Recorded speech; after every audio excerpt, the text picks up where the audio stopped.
ইসলামপুর মহকুমা প্রেস ক্লাবের বিচারে শারদ সম্মান 2025। ইসলামপুর মহকুমার বিভিন্ন প্রান্তে সেরা দুর্গাপুজো কমিটিগুলিকে নির্বাচন করে এবারও শারদ সম্মান ঘোষণা করল ইসলামপুর মহকুমা প্রেস ক্লাব। ক্লাবের বিচারকমণ্ডলীর রায় অনুযায়ী এবারের শারদ সম্মান 2025 পাচ্ছে মোট 9টি পুজো কমিটি। ইসলামপুর শহর থেকে নির্বাচিত হয়েছে দেশবন্ধু পাড়া আদর্শ সংঘ সর্বজনীন পুজো কমিটি, ব্লক পাড়া নেতাজি পল্লী সর্বজনীন পুজো কমিটি, দেশবন্ধু ক্লাব। এছাড়া বিশেষ ভাবনায় সম্মান পাচ্ছে ইসলামপুর পুলিশ জেলা আবাসিক পুজো কমিটি। শহরের বাইরে চোপড়া থেকে নির্বাচিত হয়েছে নটিগছ সর্বজনীন দুর্গাপুজো কমিটি। গোয়ালপুকুর থেকে নন্দঝাড় মণ্ডল বাড়ি সর্বজনীন পুজো কমিটি, চাকুলিয়া থেকে দেওগাঁ রেলগেট সর্বজনীন দুর্গাপুজো কমিটি, ডালখোলা থেকে সুভাষ পল্লী সর্বজনীন দুর্গাপুজো কমিটি এবং করণদিঘি থেকে করণদিঘি ব্লক সর্বজনীন দুর্গাপুজো কমিটি।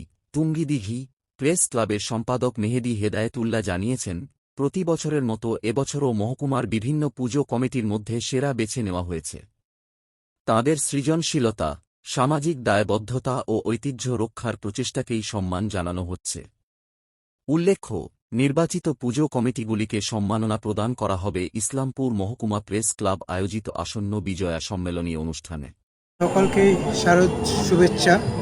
প্রতি বছরের মতো ইসলামপুর মহকুমা প্রেস ক্লাবের বিচারে এবারও আমরা বেশ কিছু পুজো কমিটিগুলোকে পুরস্কৃত করব। আমাদের পুজো পরিক্রমায় বেরিয়েছিলাম আমাদের প্রেস ক্লাবের সকল সদস্যরা।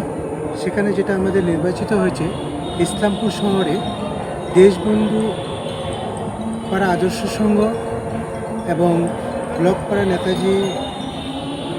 নেতাজি পল্লী এবং পুরাতন বাসস্ট্যান্ডের দেশবন্ধু ক্লাব।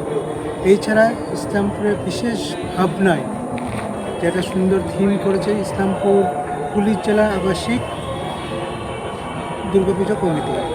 এই তিনটা আমাদের এই 4টা শহরে এবং শহরের বাইরেও আমরা পুজো কমিটিগুলো পুরস্কৃত করব।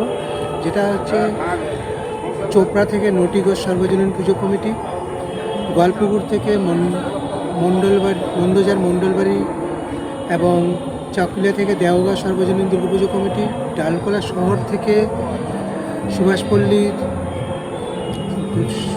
সর্বজনীন দুর্গাপুজো কমিটি এবং করণদিঘি ব্লক সর্বজনীন দুর্গাপুজো কমিটি, টুঙ্গিদিঘি। এই কয়েকটি আমরা এবার নির্বাচিত করেছি সেরা পুজো হিসেবে। আমাদের প্রত্যেক বছর যেটা আমাদের অনুষ্ঠান হয় বিজয়া সম্মেলনী প্রেস ক্লাবে, সেই অনুষ্ঠানে আমরা সেটাকে পুরস্কৃত করি।